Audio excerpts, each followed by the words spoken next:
Morning, class, and welcome to Chapter 6 of Introduction to Philosophy, which is the self. So today we're going to be looking at philosophical concepts of the self.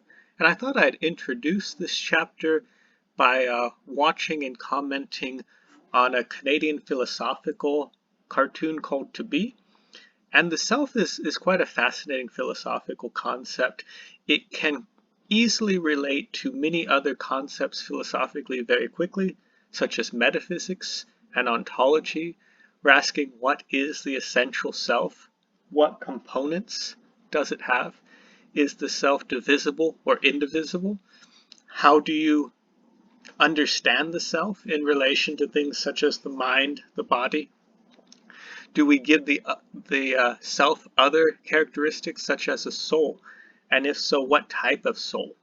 A psyche, Atman, anatman. There's a variety of different concepts of the soul or self. And all these will come into consideration. We have a variety of different metaphysical stances on the self.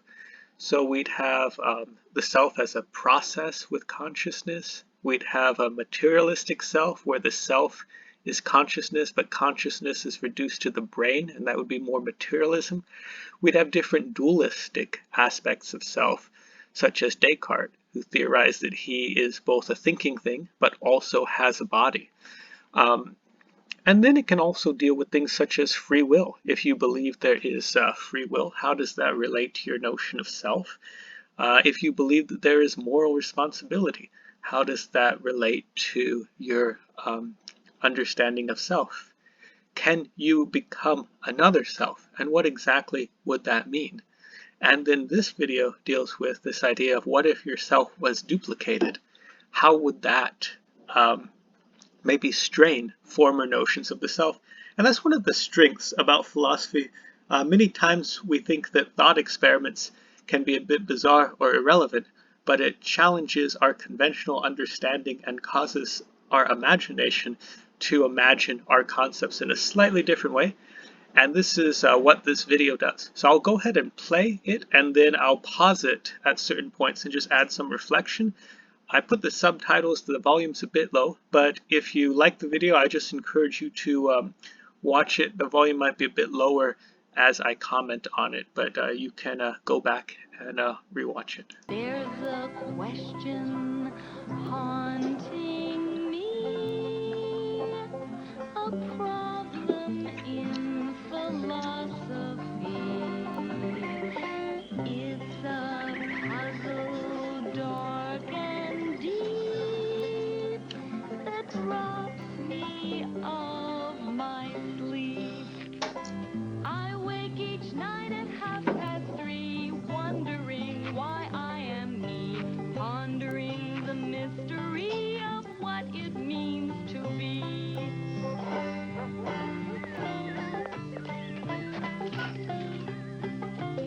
One day, I was invited by an eminent scientist to a demonstration of his latest invention.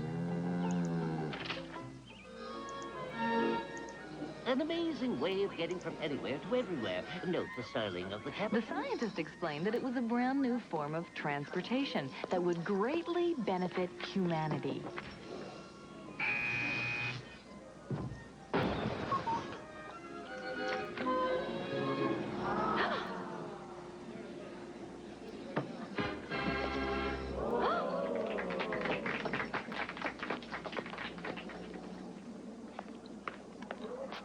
He wouldn't tell how it worked.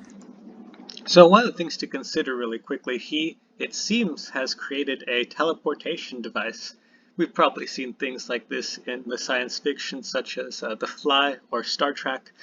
But hypothetically, would your concept of the self allow for this to be possible? If so, why? If not, why not? Let's continue But watching. he offered to let me be one of the first people to try it out.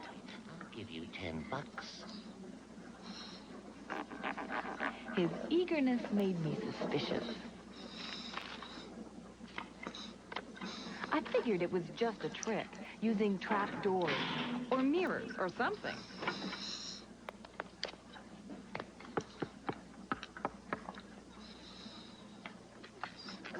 I demanded to know how it was done. Okay. If you really want to know.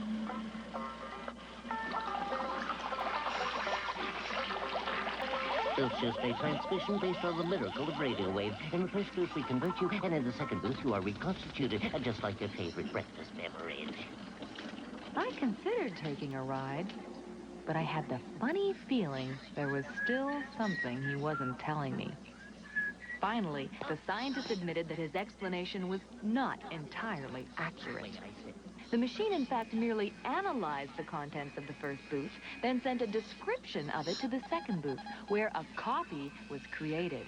The contents of the first booth were then destroyed. So, want to take a ride? I asked the scientist why it was necessary to destroy someone. Num, num, num, num, num. He pointed Okay, so the second philosophical question might be, was the first explanation any different from the second? And are you actually destroying a person if you've replicated that very same person? And this is what the scientist is going to try to explain. So this has to do with the self and perhaps the ethical dilemma resulting in the concept of the self that you have. out that if this mode of transportation became commonplace and the contents of the first booth were not destroyed, the world would be filled with unwanted replicas of everyone. Traffic jams, trying to find a parking space. It seemed immoral that a person would have to be destroyed just to take a trip. No, The scientist asked if I would care as much if it was the copy rather than the original that was destroyed. He claimed that it was no more immoral to make a copy and then destroy it than to simply not make a copy in the first place. But that makes no sense. Everyone ends in the place they started. See what I mean? It made no moral difference whether you destroyed the original or the copy, since they were identical. But it made more sense to keep the copy since that had a point. Perfectly moral. It takes people where they want to go. Again, he invited me to go for a spin. I decided to turn the tables and suggested that he take a ride first. Ridden the thing The scientist boasted that he'd ridden the machine hundreds of times and still felt fit as a fiddle. I dared him to demonstrate. Okay.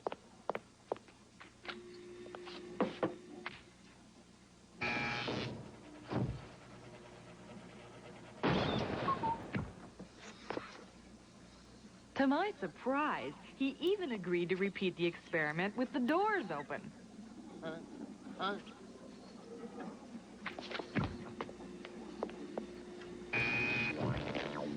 Oh.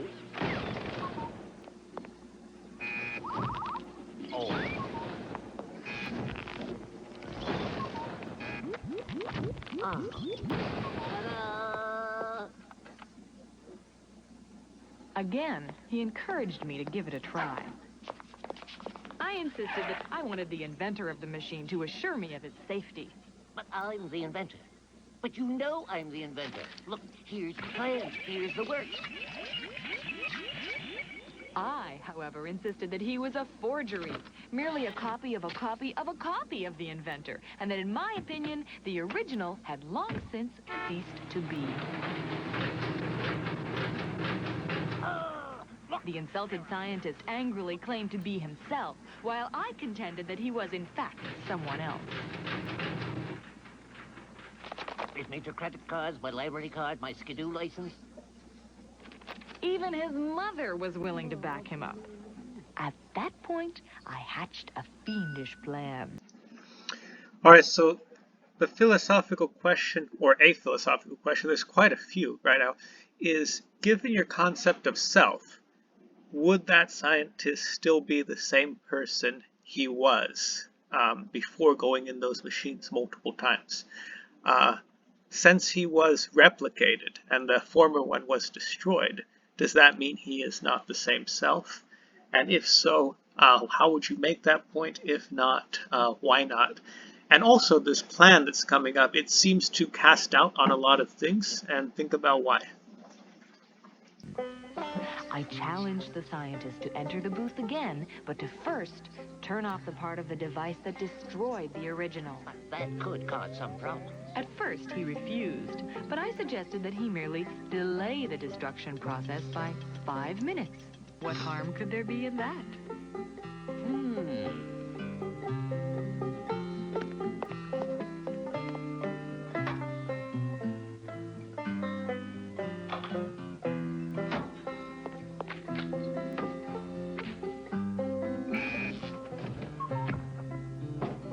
A few seconds later, 2 identical scientists emerged. Amazing. Oh, this is fun. At first, they were entertained by comparing birthmarks. So here's another interesting thing. Now that you have 2 identical bodies and perhaps 2 identical minds, depending on what your view of self is, it's interesting that they're independent. If you had perhaps a dualistic sense of self, you might imagine instead one mind controlling 2 bodies. Now that'd be an interesting idea philosophically, right? Whatever the idea of consciousness is, it was replicated in both. And so those individuals were identical, but at the moment they come out of the machine, they experience difference, particularly the difference in location and position from each other. So although they were identical as soon as they walked out of those teleporters, they do slightly become different. And it's interesting that a particular theory of mind and of self is shown in the video, but continue to watch. What's your favorite move? I like Spinelli. Until I asked which one was the original. Huh? The scientist was beside himself. Each one insisted he was the original. Fake, forgery, fraud. I announced that 5 minutes was now up. It was time for the original to be destroyed. Oh. Suddenly, the nature of the argument changed. He's the original. I'm the not original. me. No. I never saw me before. I don't Neither do I. I'm too To help resolve this dilemma, I suggested a friendly competition. Oh, yeah? Take that. Not a chance. Just this. What's the attack? Oh, yeah? Castle charges. Take the check on you. Check on you, too. Check. Mate. Oh. To the booth, buddy. I quickly pointed out that it was more likely that the winning scientist was the original and could defeat a mere copy. So you get in there, smart guy. He threw the game. You're all against me. It's not fair. I could have lost. No. I don't want to die. I'll be gone. I won't eat much. I want to live. Let me go. I want to live. Please.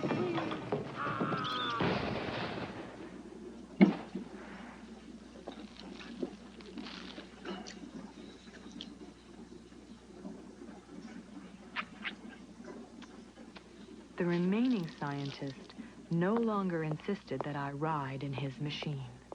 Let me out of here. And suddenly, I wasn't so sure I'd done the right thing. How can I face the deed I've done? It was a jest and all in fun. Now that I am left alone, I feel I must atone.